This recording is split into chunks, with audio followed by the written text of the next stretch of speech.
The night was cold, and the streets of the lower colony were silent except for the sound of broken pipes dripping water. In this forgotten part of the city, no one cared for the poor. Broken neon lights flickered weakly, casting strange shadows on the cracked walls. Rats moved quickly through the trash, and the smell of smoke and rust hung in the air. This was not a place where heroes were born. This was a place where dreams died. Among the shadows walked a young human boy. His clothes were torn, his shoes were nearly falling apart, and his face looked older than his years because of hardship. He had no family, no home, and no coin in his pocket. He lived from day to day, finding scraps of food and water wherever he could. People passed him by as if he did not exist. To them, he was only dust in the wind, but on this night something different waited for him. Something that would change not only his life but the fate of the galaxy. The boy stopped when he heard a soft sound in the alley. At first he thought it was a wounded animal, but then he heard a whisper, a voice so weak it was almost lost in the night. His heart raced. He had learned long ago that sometimes it was better to walk away. The alleys were dangerous, full of thieves and killers. Still, something pulled him toward the sound. He moved slowly, his steps careful on the wet ground. At the end of the alley, hidden between two broken walls, he saw her. It was a girl. Not a human girl, but an alien. Her skin had a faint glow under the broken light, soft silver like the moon.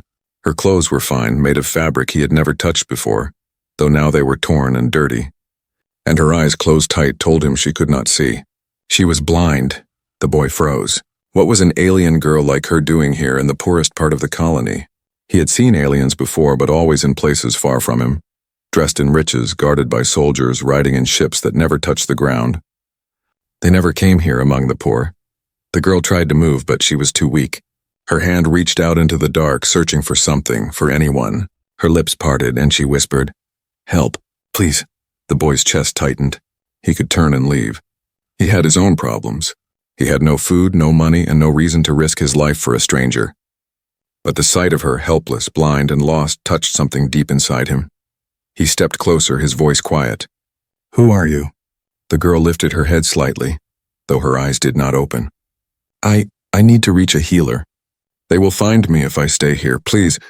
Her voice broke as if even speaking cost her great effort. The boy looked around the alley nervously. He knew what she meant. In these streets, shadows always watched.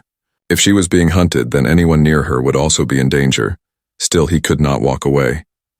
"All right," he said softly. "I'll take you." She reached out again, and this time her hand touched his arm. He was surprised at how cold her skin felt, and how soft it was compared to his rough, dirty clothes. Her fingers held him with weak trust, like she was giving him her last hope. The boy crouched down and lifted her onto his back. She was lighter than he expected, but every step felt heavier with fear. If anyone saw him carrying her, they might try to take her away, or worse. As he walked out of the alley, the world seemed to change. The night grew darker, and every shadow looked alive.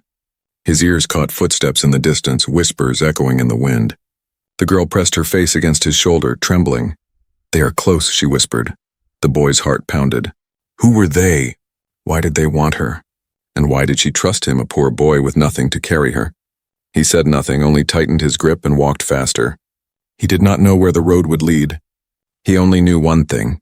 This girl was not ordinary. And whatever secret she carried, it was heavy enough to shake the galaxy.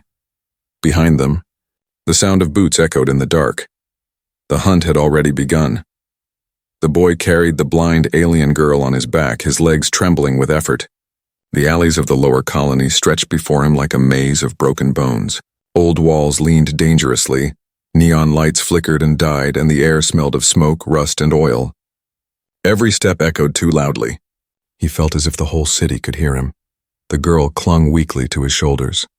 Her voice was soft but firm. "Do not stop. Do not look back. They are close." The boy swallowed hard. He wanted to ask who they were, but he bit his tongue. Sometimes knowing too much was more dangerous than ignorance. His only thought was to reach the healer she spoke of, though he had no idea how. Shadows moved at the corner of his eye. He turned his head quickly, nothing. Or maybe someone. He could not tell. The lower colony was always alive with whispers, with figures that appeared and vanished in the dark. But tonight it felt different. Tonight the shadows seemed to watch him, As he walked, his stomach twisted with hunger. His body was weak, but something inside pushed him forward. He could not leave her behind. They reached a broken street where fires burned in metal barrels. A group of rough-looking men sat there laughing and passing bottles between them. Their eyes caught the boy and the alien girl on his back. "Hey, look at that!" one of them shouted. "What's a gutter rat doing with such a fine prize?" The boy's blood ran cold. He tried to walk faster, but the men stood up, blocking the way. The girl whispered, "Danger," to the left. He turned sharply down a smaller path, his feet splashing through puddles. The men shouted and began to chase. The boy's heart pounded like a drum. He could feel the girl trembling against him, but her voice was calm, almost guiding him. "There is a stairway ahead. Go down. Trust me." He did as she said, turning sharply and rushing down a hidden stair that led to an old drainage tunnel. The smell was horrible and the ground was slippery, but at least it was dark. The men's shouts faded behind them. Still, the boy knew it was not over. Inside the tunnel, his breath came heavy. "Why are they chasing you?" "Who are you?" he asked in a whisper. The girl shook her head gently. "Not now. If I tell you, they will know. They always know." Her words made no sense, yet her tone carried truth. He dared not ask again. They moved through the tunnel until they reached another street. This part of the colony was even worse. Shattered glass covered the ground. Old market stalls stood abandoned, their roofs torn apart by storms. The silence here was heavier than the dark, but silence could be dangerous. The girl suddenly whispered, "Stop." The boy froze. Ahead in the shadows, figures were waiting, silent, armed, their eyes glowing faintly. He felt trapped. Behind him was the tunnel. Ahead of him was death. "Turn right," the girl whispered urgently. "There is a ladder, climb." He spotted the ladder against the wall, nearly hidden by debris. Without thinking, he rushed toward it and began to climb with the girl on his back. His arms burned, but he pulled himself upward. Below, the figures shouted and tried to grab his legs, but he kicked wildly, knocking one of them back. At the top, he rolled onto a rooftop, gasping for breath. The colony looked endless from here, a sea of broken metal and lights. But from this high place, he could see something new, a faint glowing sign far in the distance. The healer's mark. He had seen it once before, years ago. "There," he whispered. The girl nodded weakly. "Yes, that is where we must go." But between them and the healer's hut lay miles of danger. He carried her across the roofs, moving carefully. The night wind was sharp and the buildings groaned under his weight. At one point the roof cracked and he nearly fell, but he clung on. The girl held tighter to him, whispering, "Do not fall. I need you." Those words gave him strength. For the first time in years, someone needed him. But the danger followed. From below, soldiers marched through the streets. From above, strange flying drones scanned the rooftops. The boy crouched behind chimneys, holding his breath as lights passed near him. His heart hammered in his chest. At last, they climbed down into a quieter street. The healer's hut was near. He could see the faint smoke rising from its chimney. Relief filled him, but it did not last. The girl suddenly gasped. "No, they are already there." The boy looked ahead and froze. Around the healer's hut stood armored soldiers, their weapons glowing in the dark. They were waiting. His heart sank. After all this running, all this pain, the healer's place was not safe. It was a trap. The girl clutched his arm tightly. "Do not give me to them. Promise me, please." The boy looked at the soldiers, then at the girl on his back. He had nothing, no money, no family, no power. Yet at this moment he felt heavier than kings. He could not betray her. But how could a destitute human boy fight soldiers armed with weapons? As the soldiers turned toward them, the boy's mind raced. He had only seconds to decide. Would he run into the fire or turn away into the unknown? The night held its breath. The boy's heart pounded as he stood in the shadow of the healer's hut. Soldiers surrounded the place, their armor glowing faintly under the broken lamps of the street. Their weapons hummed with power, ready to fire. One wrong step and he would be dead. On his back, the alien girl whispered weakly, "There is another way in." Behind the hut. "Trust me," he swallowed hard. Could he really trust her? Every moment with her was a risk, but his feet moved anyway. He slipped through the shadows, keeping low, his breath sharp and fast. The soldiers' voices echoed across the street, speaking in a language he did not know. One of them laughed, another kicked at the dirt. They were waiting for someone. Waiting for her. The boy's stomach twisted with fear. If they were already here, then maybe they knew about the healer too. Maybe this was all a trap. Still, he crept around the hut. Behind it, hidden under piles of scrap metal, was a narrow wooden door. Old, cracked, almost forgotten. The girl pointed toward it with a weak hand. There, knock 3 times, slowly. The boy did as she said. For a moment, nothing happened. Then the door creaked open and a face peered out. An old man with sharp eyes and long gray hair. Quick, the man whispered. Inside before they see you. The boy slipped through the door, closing it softly behind him. The inside of the hut was warm, filled with the smell of herbs and burning incense. Strange bottles lined the walls, glowing faintly. The boy laid the girl down on a wooden bed. The healer's hands moved quickly, checking her pulse, her eyes, her breathing. His face grew tense. You were right to bring her, the healer muttered. Then he looked at the boy with sharp eyes. Do you know who she is? The boy shook his head. She said nothing. I just found her. The healer stared at him for a long moment, as if trying to read his soul. Then he sighed. You have stepped into a storm far bigger than you can imagine. The boy clenched his fists. Tell me the truth. Who is she? But before the healer could answer, the girl's hand moved weakly, reaching for the boy. Her voice trembled, soft but clear. Do not tell him yet. The healer froze. Then he nodded slowly, as if he understood. He began mixing herbs into a bowl, crushing them with a stone. The air filled with a sharp, bitter scent. The boy sat beside her, watching as the healer applied medicine to her wounds. She winced, but she did not cry out. Her face was calm, almost too calm, like someone who had endured far greater pain before. Minutes passed. Outside, the sound of soldiers grew louder. Boots stomped the ground, voices barked orders. The boy's chest tightened. They'll find us, he whispered. The healer nodded grimly. They will search every house. This hut is no safe place, the girl's lips parted. We cannot stay. They want me alive. They want what I carry. The boy leaned closer. What do you mean? What are you carrying? Her blind eyes opened slightly, though they could not see. A secret, a truth that could break empires. The boy shivered. The healer gave him a sharp look, warning him to stay silent. Suddenly there was a loud knock at the front door. The boy jumped, his heart in his throat. Soldiers' voices shouted from outside, Open up! By order of the council. The healer's eyes narrowed. He leaned close to the boy and whispered, Take her. Out the back. Do not stop. Do not let them see her face. The boy's mouth went dry. But what about you? The healer smiled faintly, though his eyes were sad. I am old. I have lived my life. But you are young. You can still run. Now go before it is too late. The girl weakly grabbed the boy's sleeve. Please, don't leave me, he nodded quickly. I won't. The healer pushed them toward the back door. His hands trembled, but his voice was steady. Go, boy.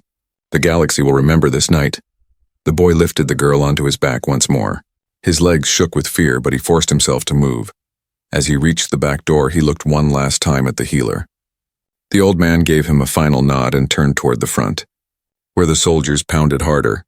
The boy slipped out into the night. Moments later, a crash echoed behind him. Wood splintering, voices shouting, metal clashing. The soldiers had broken in. The healer's voice rose in defiance, then was drowned by the sound of violence. The boy ran through the alleys, his eyes burning with tears he would not let fall. On his back, the girl whispered, He gave his life for us. We must not fail. The boy gritted his teeth. He had never asked for this. He had been only a poor, forgotten human boy. Yet now, he carried the weight of something greater, something he did not yet understand. Behind him, flames rose into the night sky as the healer's hut burned. The soldiers shouted in anger. The boy kept running, his heart pounding, his arms aching, his mind spinning. He had saved her for now. But how long could he keep running? The galaxy was hunting her, and now it was hunting him too. The night shook with the roar of flames. Behind them, the healer's hut burned like a beacon, its smoke twisting into the black sky. Soldiers shouted, their boots striking the ground, their weapons cutting through the dark. The boy did not look back. He could not. If he looked back, he might stop, and stopping meant death. On his back, the blind alien girl held tightly, her weak arms clinging to his shoulders. Her voice was soft but urgent. Left, quickly! He turned down a narrow alley just as a bolt of energy blasted past, striking the wall where he had stood seconds earlier. Bricks exploded, showering the path with sparks and dust. The boy stumbled but kept running.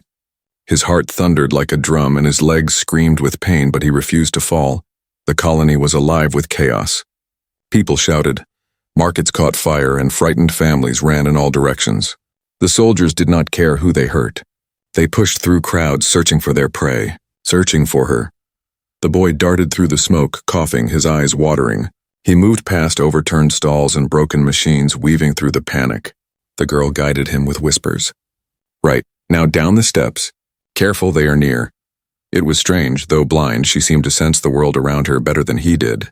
Every time he doubted her words, her warning saved them. Without her, he would have been lost. But the soldiers were not the only danger. From the rooftops, shadows leapt, mercenaries drawn by the promise of reward. They had heard whispers of a bounty, a blind alien girl worth more than gold. One of them dropped in front of the boy, a scarred man with a blade glowing red. Hand her over, rat. She's not for you. The boy froze. His arms shook, his breath short. He had no weapon, no strength to fight, but the girl's voice came sharp and clear. Run, now! The boy ducked low and kicked a pile of crates. They toppled onto the mercenary, buying him seconds. He bolted past, clutching the girl tighter, his heart racing faster than ever. The mercenary roared behind them, but his voice was soon drowned out by another explosion. The soldiers were closing in. The air burned hot as fire spread across the market, flames leaping from stall to stall. Smoke turned the world into a blur. The boy coughed, his lungs aching. He felt the heat on his skin, the fire licking at his back. He stumbled, almost dropping her, but her grip on him grew stronger. Do not stop, she whispered. If you stop, they win. His vision blurred, but her words pushed him forward. Step after step through fire and smoke, through fear and exhaustion. At last they reached an old water channel, a broken trench that cut through the colony. The boy slid down, landing hard in the dust. He groaned but forced himself to rise. The girl pointed ahead weakly. The tunnels, go inside. They cannot follow easily there. The boy dragged himself into the tunnel, the air cool and damp. Darkness wrapped around them, broken only by the faint glow of her skin. For a moment, silence returned, broken only by his heavy breathing. He set her down gently against the wall, his chest heaving. Why are they after you? Who are you really? The girl turned her blind eyes toward him. For a moment she was silent, as if weighing whether to trust him.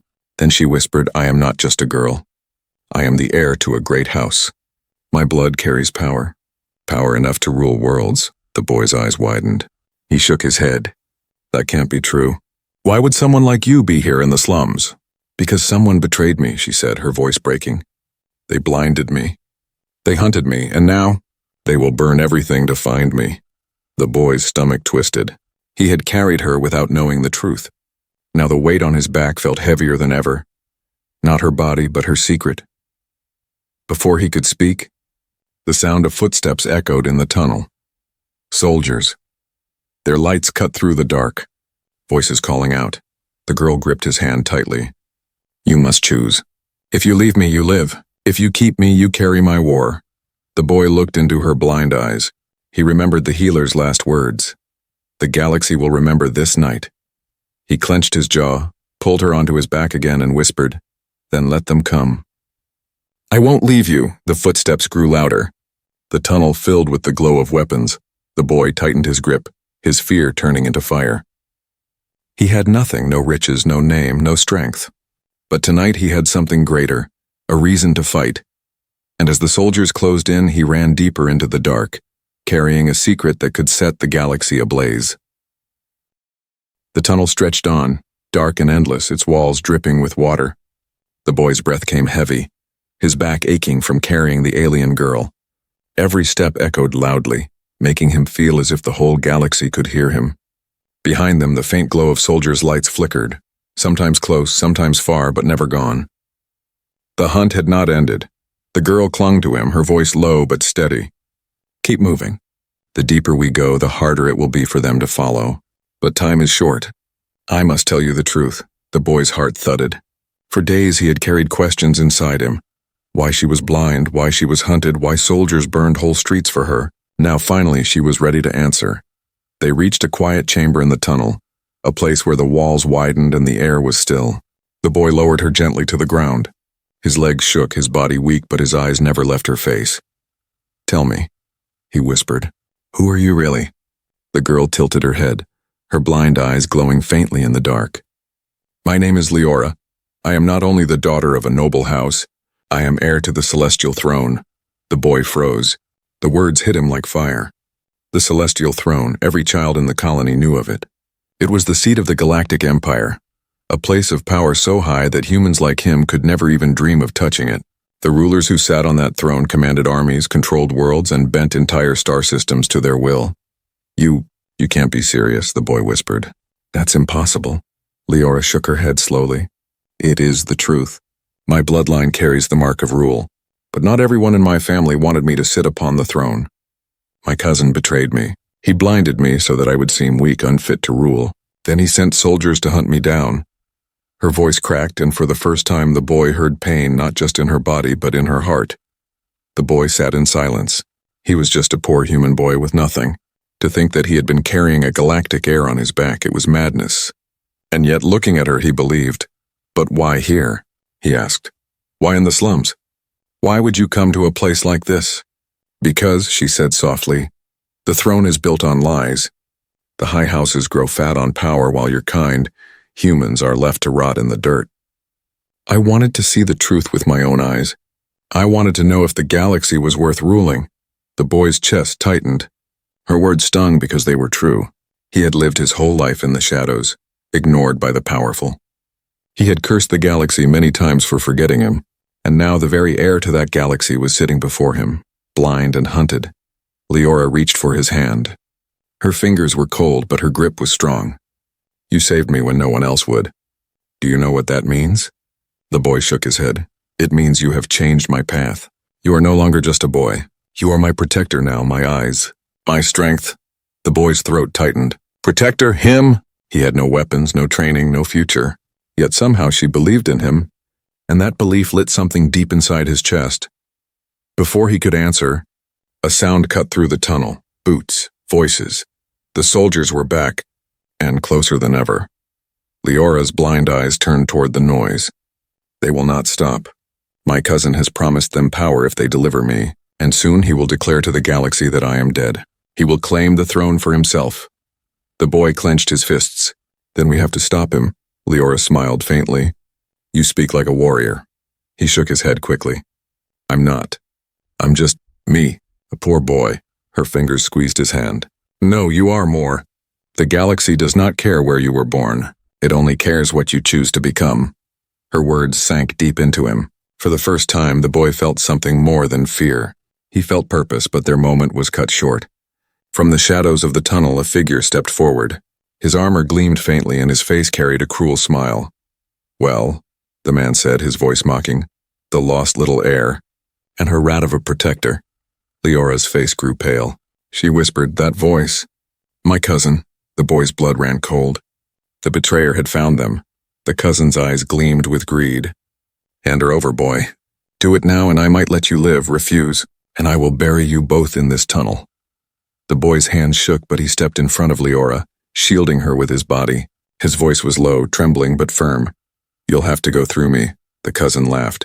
A gutter-born human thinks he can stand against me? This will be amusing. The boy's heart thundered. He had nothing, no blade, no armor, no chance. Yet as Leora's hand touched his back, he felt a fire rise inside him. For the first time in his life, he was not running. He was standing, and the galaxy would never be the same.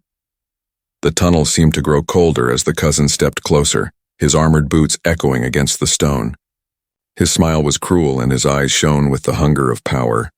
Soldiers gathered behind him, their weapons glowing faintly in the dark. The boy stood in front of Leora, his body trembling, but he did not move aside. The cousin's voice was calm, smooth, and dangerous. You've done well, boy. You carried her right into my hands. You must be tired, hungry, weak. Tell me, what has she given you in return? Nothing but danger.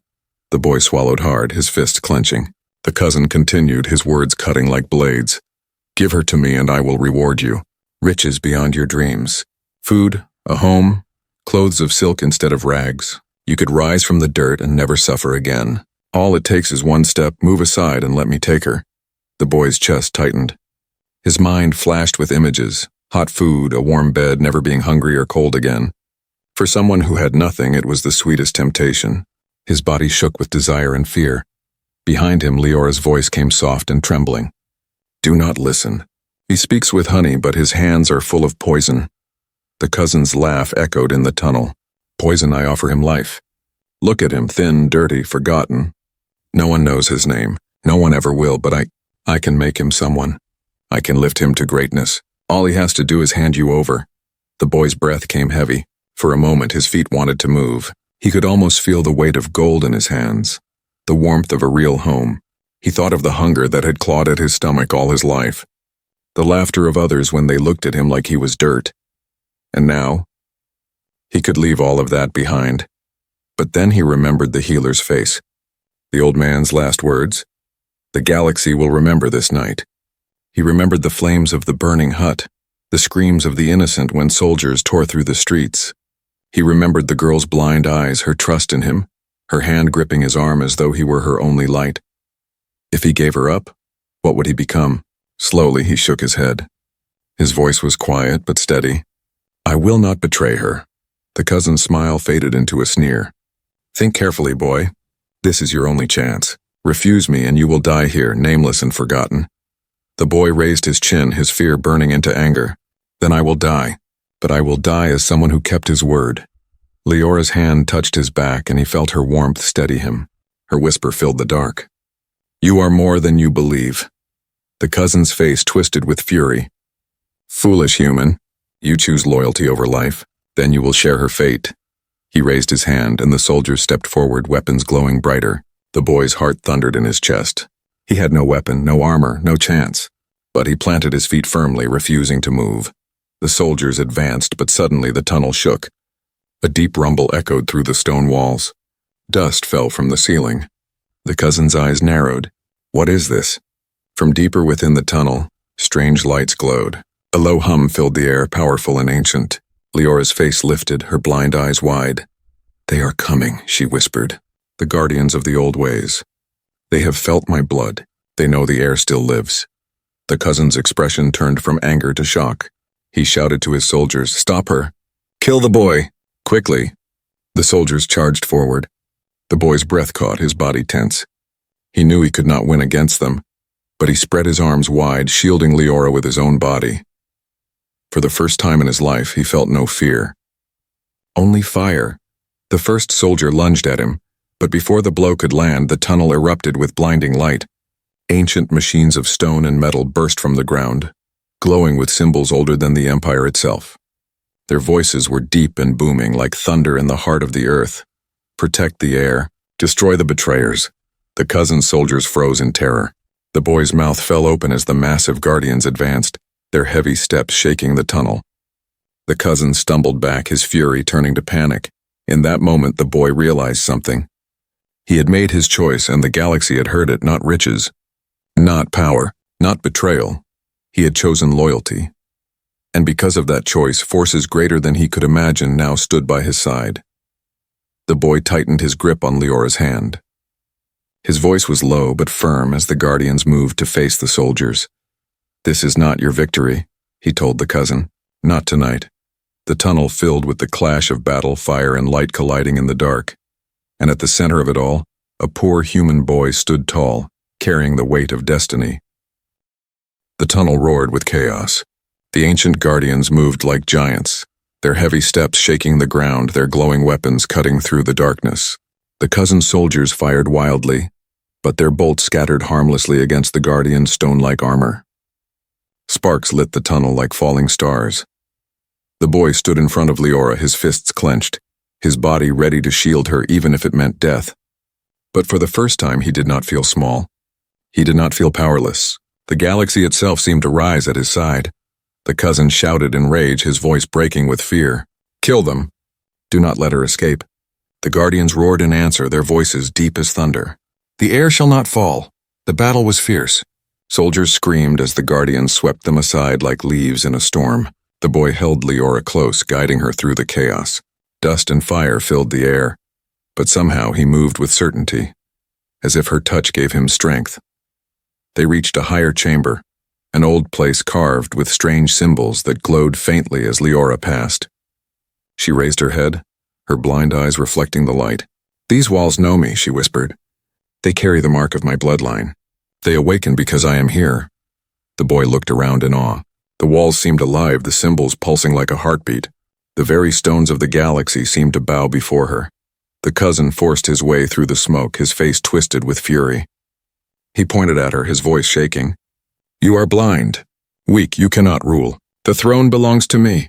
Leora's voice rang out calm and strong despite her wounds. "The throne belongs to truth, and the truth cannot be killed by lies." The cousin sneered and charged forward, his blade raised. The boy stepped in front of her, spreading his arms. He had no weapon, but he would not move aside. His voice shook but did not break.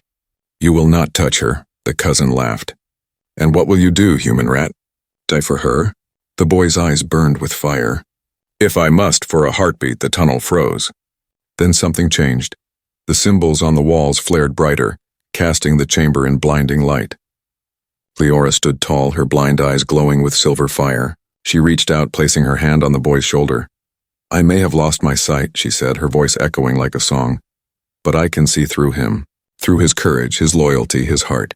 And what I see is strength greater than crowns." The cousin stumbled back, his confidence breaking. "No, this is impossible." The guardians turned toward him, their voices thunderous.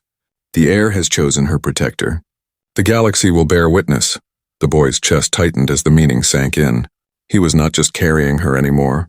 He was part of her destiny. The cousin screamed in fury and charged again, but before his blade could strike, the guardians unleashed a wave of light. It struck him with the force of a storm. His body was hurled backward, crashing against the stone wall. Smoke and silence followed. When the dust cleared, the cousin lay broken, his ambition crushed. The soldiers, seeing their leader fall, dropped their weapons and fled into the darkness. The tunnel grew quiet, except for the hum of the glowing walls. The boy helped Leora stand. She leaned on him, her blind eyes soft but filled with strength. "You could have betrayed me," she whispered. "You could have chosen gold, comfort, and safety. But you chose me instead. Do you know what that means?" The boy shook his head. "It means the galaxy will never forget your name," she said. "For a poor human boy, unseen and unwanted, has become the shield of an heir." The boy's throat tightened. He had lived his life as nothing. Now, because of one choice, he had become something more. Together, they climbed from the tunnels back into the colony streets. Smoke still hung in the air, fires still burned, but the people had gathered, whispering as they saw the girl and the boy. Word spread quickly, of the soldiers who fled, of the guardians who awakened, of the cousin who had fallen. And at the center of it all, a human boy carrying a blind alien heir. The whispers grew into shouts. The shouts became a roar. "The heir lives. The heir lives." For the first time, the galaxy would hear the truth. The boy stood beside her as the people bowed, their voices rising like thunder.